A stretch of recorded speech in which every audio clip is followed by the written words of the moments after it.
It's quite surprising that my last fanservice video was pretty much ages ago, and the last one doesn't have the glorious real me. Instead, it was me with that white avatar. In each and every video, I always try to extend the discussions of fanservices and why are people so bothered with it, all within the framework of articles after articles after articles after articles after articles of people complaining about fanservices in anime. A lot of arguments from these articles range from hilarious to downright censorious. So let's recap what's being said in there for my new subscribers as we later go into the newer stuff. If you're an OG fan of mine who subbed to me when I only had like 5,000 or 6,000 subscribers and you're still following me even to this day, good God, I was quite edgy back then, and I guess some of you can see how my content evolved as time went on. Still, you guys are the best, you guys are amazing. Also, my new subscribers too has been sticking around for my content. You guys are amazing. You can also be more amazing, just like our new patrons Cody Buffet Wilson and Dante Futark. You guys are fantastic. Now let's get into the recap. The front page of the first article shows a scene from New Game, which is an anime about female game developers that occasionally have fan services here and there, but overall it's a very moe anime about game developers developing video games. So this scene is just one speck of fan service and a buttload of story, characters, and comedy. This isn't representative of the anime as a whole, nor does it represent anime in general. The article opens up by saying that people wonder why Japanese animation aren't being taken seriously by the critics. Honestly, that's fine. Anime fans don't need the approval of any sorts of critics, the same way gamers don't need the approval of critics to play video games. They're gonna play video games when they want to play video games. Anime fans are gonna watch anime regardless of whether or not you or the critics take it seriously. And that's basically the essence of this article. Stop making excuses for fan service so that anime can be more progressive and that anime can be accepted by the mainstream culture. It's all about figuring out ways so that the mainstream can accept anime for whatever reasons I'm not very sure of. It's like asking D&D to be more appealing to the cool jocks at school. You're not gonna get audience from the people that hate your hobby. An interesting part of this article is basically the writer complaining that if you complain about fan services in forums and everything, you're going to have people criticize you. You're going to be shouted down and you will be branded as narrow-minded or even worse, a feminist with an agenda. How horrible! Well, the issue here is the reason why you find it bothersome. Why are you bothered by fan service? Why do you take this very small, brief scene out of this moe anime and make a huge fuss about it? Why does this bother you so much? Why do you say moe is misogynistic? And that leads me to the main point for people to understand why fanservice bothers people so much. Perception. We have people who are bothered by the smallest of things that are sexual in nature, but are not representative of the overall work. A lot of people who actually watch anime are not bothered by them at all. They're just one small scene out of a grandiose of storytelling, characters, world building, etc. Ironically, by talking about anime only through the lens of fanservice, it reduced the value of characters who are involved in the fanservice into nothing but materials for boys to jerk off to. Or girls, depending on what anime we're talking here. In other words, you are objectifying them. Not the creators, not the viewers, you. For example, the second article talks about the fanservice of Revi from Black Lagoon. So Revi dresses up like this in most of the anime, but then there's that time where she dresses like this because, well, she just came out of the showers and for some reason is perfectly okay being half naked around rock. Unresolved sexual tension maybe. Anyway, if you make an entire article basically talking about how Revi is half naked, the scene is only fan service, and that it's only for the boys to jerk off to, you are reducing Revi into nothing but an object of sexual desire, instead of a female character with backstory, motivations, personality, and just so happened to get out of the shower with her towel covering her nipples. It's as if these people are assuming that female characters are incapable of looking sexy while still have character development in them. It's as if female characters who are sexy are not human. In that article, Revi is a good example of a fan service because of one scene in like the intro of the anime. The bad example would be Yoko Littner from Gurren Lagann. I see Yoko as a character from an anime who just so happened to dress like that. She has her own character, backstory, motivation, relationships. But the second article reduced her into, hey, look at this girl with tits. Look at how the camera focuses on her legs and how little we get to see her face. Isn't it problematic? No. No, it isn't. It's just your perception of her that is problematic. Most people see her as a character who just so happened to dress sexily because, you know, there's an entire anime that talks about the story that contains her as the character. You see her as a sexual object. You are the issue here. You can't move on from the fact that characters can be sexy and well written at the same time. Or how about that NeoGAF poster? Someone posted a picture of Wiz from Konosuba. I looked at Wiz and I think, oh well, she's a character from Konosuba who just so happens to have some fan service moments and has big breasts. Then this person from NeoGAF, who is virtue signaling of how anime is for degenerates, described this character in the creepiest way possible. You know how degenerate my tastes are if you browse my Twitter-like page, but even I am incapable of looking at a character this way. Right off the bat, you have the childlike inward-facing feet, suggesting submissiveness. No doubt this is a comforting trait for someone who might be frightened by sexually aggressive women. But then you have breasts that suggest maturity, nurturing, and motherhood. They're covered, but in a way that leaves nothing to the imagination thanks to the convenient boob buckle underneath, the dainty position of the hands. Enough said. Then we have the hair covering one eye thing, and then cowling that she just cannot seem to get down, leaving the other eye to illustrate the non-threatening stare of a vacated mind, the perfect vehicle to morph and fetishize into the object of a sexually stunted fantasy. Like, man, I love Konosuba because it's a really damn fun comedy anime, but the only person who reduced her into nothing but object is you. You only talk about her physical appearance that contribute into her sexiness instead of her personality, her motivation, her backstory. I know it's in the context of talking about fan service, but why should we talk about how fan service bothers you in the first place when they're not a significant part of the anime? Are we supposed to look at her as a character, or are we supposed to look at her as a wanking material? Oh, speaking of NeoGAF, its successor Reset Era isn't any better. Here's someone in the forum complaining about one of the characters' boobs in Xenoblade Chronicles 2 jiggling in one very brief scene, and this user Damien tries to explain the scene with more context, but the user is warned with extreme mansplaining and condescension. I could just sense the jealousy, the irony, the absolute oversensitivity of one small brief scene that shows something a little sexual. Why are you bothered by such small, insignificant things? I can't just... Honestly, I don't know what your problems are. Most anime fans don't think of fanservice that much. They don't see characters just by the quality of their boobs or their asses. We've seen boobs and asses all the time. What matters is who have those boobs and asses. What's their character, their backstory, motivation, plot, anything that distinguishes between one pair of boobs to another. If your perception of a character is diminished because they have one brief fan service moment, the issue isn't the anime. The issue is you. You are thinking this too much, and you're dismissing people who offer valid explanations to you as extreme mansplaining, or as the first article liked to put it, pro-Gamergate anti-Ghostbuster trolls, as if those two things are relevant in this scenario. It kind of brings a rather glorious irony. Those who are concerned about objectification of female characters are in a lot of ways guilty of objectifying female characters as well, in a way that they don't realize. They think that objectification only means, hey, let's have this character to dress sexy and titillate a specific demographic, when in reality, objectification can also mean, hey, let's talk about this character in a way that presents her like a slut instead of a character who has personality, backstory, motivations, etc. Let's remove the context, let's ignore the story, let's talk about how she uses a miniskirt and the camera zooms at it. Okay, stop trying to look at my skirt. It's a cartoon! Let's remove every trace of humanity and or character that the writer gives to her. Let's just treat her as if she's a wanking material for the boys and highlight how it's bad. I'm not saying that there aren't any characters whose sole purpose is nothing but fan service, but to attribute that to every character that dressed sexily is absolutely disingenuous. If 90% of anime is filled with hot and sexy characters, will there ever be a time in which you see anime characters as actual characters?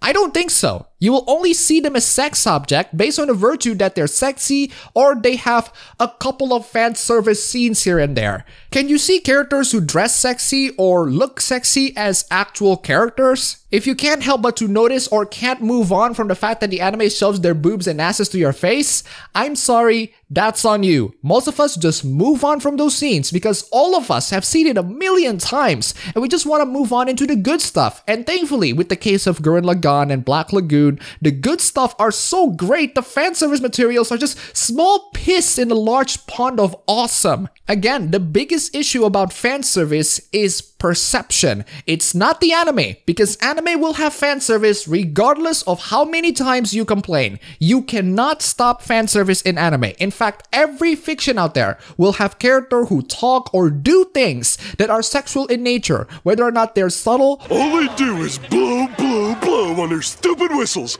Rub, rub, rub that white stuff on their noses. Dude, put that thing away. They're like children here. Or blatant. Her dress is screaming, I'm young and available. And the form-fitting cut is there to emphasize her genitals are huge. What are huge? Nothing, pervert! I said nothing! It will happen, and you can't stop it. The only issue that persists here is the perception of an individual who looks at fanservice and how they personally deal with it. Some people can tolerate fanservice, others don't. But thanks to this subjective perception and how fanservice affect people, there's pretty much nothing that we can do or say to the creators of anime or video games or comic books, etc. to change the nature of how they do fanservice. Content creators will make whatever the hell they want and insert whatever fanservice they want. Which is why I'm gonna share my fetish of anime boys hand-holding, because I can. I warned you. Now, I'm personally not a fan of anime or video games whose main element is nothing but fanservice. For example, I'm not a big fan of Senran Kagura or Galgun. Those games are nothing but pure fanservice and it's not up to my taste. To me, fanservice is like salt. It's excellent to spice up food, but I don't like it when that's the only thing that I can eat. However, some people do, and you know what? Good for them. Good for them for loving to eat salt. If you're into that sort of thing, these games are available now on Steam. But some people are less tolerant than me. Instead of letting these people to enjoy your games, they want you to please, for the love of God, ban the game off of existence. It starts off by declaring completely innocuous things as misogynistic, like WOAH for example. Yes, that's right, WOAH is misogynistic. In the fourth article in regards to Keijo, an anime about knocking your enemies with boobs and asses,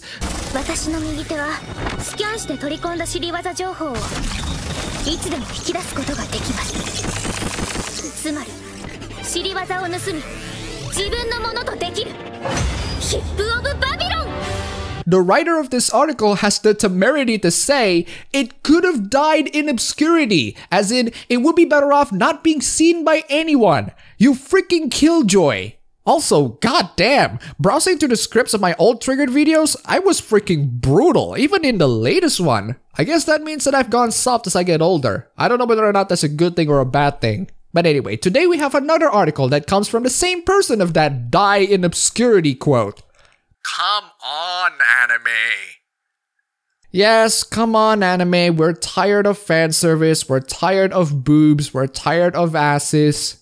It makes us jealous. Nothing, pervert! I said nothing! You know, since a lot of Japanese producers don't really care and that they're constantly producing fan service even in anime that doesn't need them, this is not really the sort of thing that I would write about. Maybe I would write about insightful critiques like how a lot of anime streaming websites' refusal to improve and be better than the pirates would only result in people pirating anime even more. No features of customizing your library, not a lot of library to get into, incomplete seasons, no integration with my anime list. Why are people still subscribing to anime streaming services when they provide less library than pirated anime? The reason why Steam wins over Piracy is not because of its insane amount of sales and insane amount of library, but its ability to micromanage your games, tracking over how long you play, convenience, Steam Workshop, maximum compatibility, basically a lot of things that pirating games cannot provide. I don't think any anime streaming websites these days can provide features much better than torrenting them, and the refusal to improve their system or library is only encouraged by people constantly paying for their service,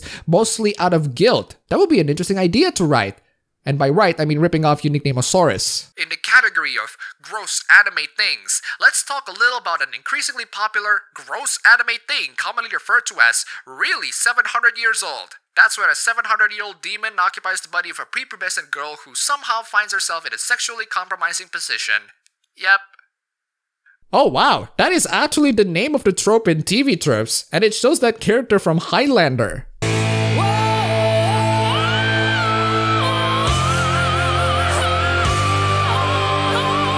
And if you read the tropes page itself, you might notice that this happens quite a lot in fiction that isn't just anime. It happens so much it needs a separate page for anime, comic books, literature, live action, TV, video games, webcomics, and Western animation. The one that I'm familiar with that is used in the context of sexuality and romance is the Fire Emblem Awakening character Naui, who is also essentially a dragon. Then I find out that it's pretty much common in every Fire Emblem game. As for the concerns about characters being prepubescent, let me give you a little bit of a strange revelation and why people find anime uncomfortable in general, and also why some people like anime for breaking the boundaries of fiction.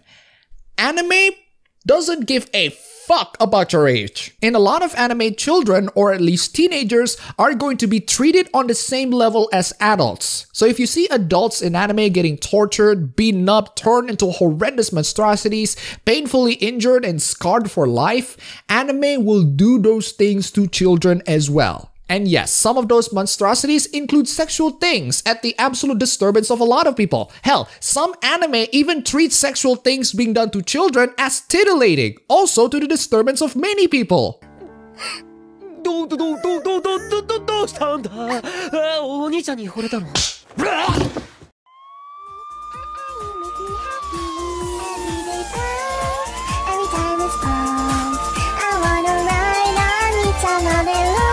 Now, to be fair to Eromanga, that's not the reason why I stopped watching. It's mostly because the anime is just garbage. This is why people are turned off in anime, and I can see why. So if you find the treatment of children in anime to be downright disturbing, don't watch Eromanga Sensei. Why would you? Go watch Sankyo no Terror, Parasite, Death Parade, Bakano, any seinen anime pretty much. If you haven't seen Cowboy Bebop, well, this is your chance. Go see it. Or Black Lagoon. Or Gurren Lagann. Good God, there are hundreds of anime out there that doesn't rely on cheap fan service, and some of these are recent too. Also, anime is fiction, which means that no real children are harmed during the making of it, and anime doesn't give a damn about your children in pretty much any level of treatment. It will abuse them, scar them for life, kill them, molest them, tear them up to pieces, you name it. Anything can happen to children in anime and also in the realms of fiction. I know, fiction is evil like that. Although I do find it ironic that it wasn't the creator of, say, Eromanga Sensei that was caught with child pornography, it was the creator of Rurouni Kenshin, an anime that is considered a classic by many people, including me. It's almost like the art doesn't always represent the creator. And before you say that's why the West is the best, maybe you haven't been keeping up with the Hollywood scandals, or even the scandals in the animation department. Anyway, let's get back to the article. So the article has Kana from Kobayashi's Dragon Maid. If you guys missed it, Kana from Kobayashi's Dragon Maid is hundreds of years old. But what this article forgot to mention is that despite her being hundreds of years old, the reason why her human form is a child is because Kana's dragon age is the equivalent of a child. Also, maybe you're not in touch with the fandom Dragon Maid, which is no surprise considering that Kotaku hates interacting with his audiences, but there are so many people out there who have made the pact to not lewd the Dragon Loli, because the Dragon Loli is the most pure thing in this world, and lewding it would mean death. Still, that doesn't stop people from trying, and after stumbling upon a couple, it's like being pepper sprayed to the face. So yes, lewding the Dragon Loli is a horrendous, disgusting, degenerate act that deserves a lethal injection. So the article complains that in one of the scenes, Kana is playing Twister with her best friend Saikawa in a sexually suggestive manner. So I decided to revisit that scene again.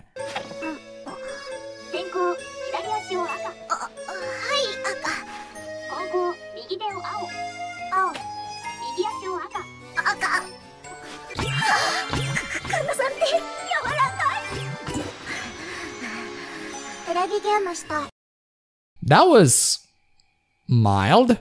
I don't know about you, but that scene produces zero reaction out of me. I was just flat-faced throughout the entire thing. This is the scene that this writer is getting up in arms about. Honestly, if you want to cite a disturbing and uncomfortable scene, well, this also happens on the same episode.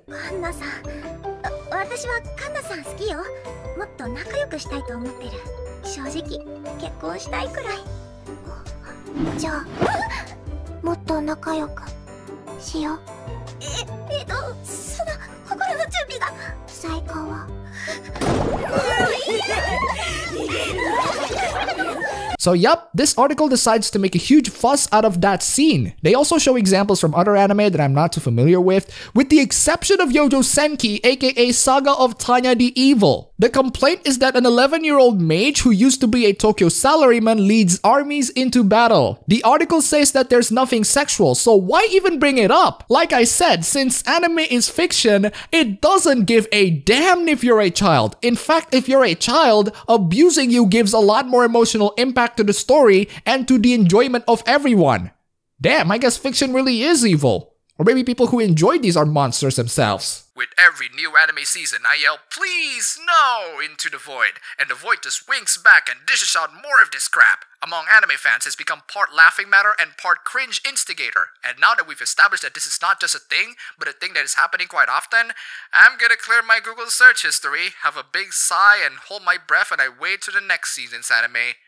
So there we go. The entire argument is that anime is gross, and looking back at the previous article, I guess you also want it to die in obscurity. I get that you want anime to die in obscurity because of how it treats children, but before you get your morality up in arms, please give me studies or any direct consequences of watching children being abused in fiction. I've seen Dragon Maid and I love that anime. It's fun, it's cheerful, it's comedic, it's heartwarming. Hell, my sister loved the anime and has fan service up the butt from many sorts of taboos. I haven't abused any children in real life at all, even after stumbling upon downright disturbing nude pictures of Kana. If I did abuse children, maybe you have a point, but for now, you're just being a moral guardian who is worked up over too much feelings than the facts at hand. In conclusion, once again, I have to point out that in dealing with fan service or sexual content in anime, what matters is how you perceive such content and how much of a fuss are you gonna make out of them. Most people are not gonna make a huge deal out of some minor fan service. Some people even enjoy anime or video games that is nothing but fan service. If you don't enjoy fan service, that's fine, just don't for the love of God think that how you enjoy things is the correct way of life. That's just being obnoxiously smug, and people are gonna call you out for it. If you think that certain scenes in anime is gross and disturbing, you're not exactly wrong, it's just that I want to ask what you're going to deal with them, and if your way of dealing with them is to ban anime unironically, I want you to try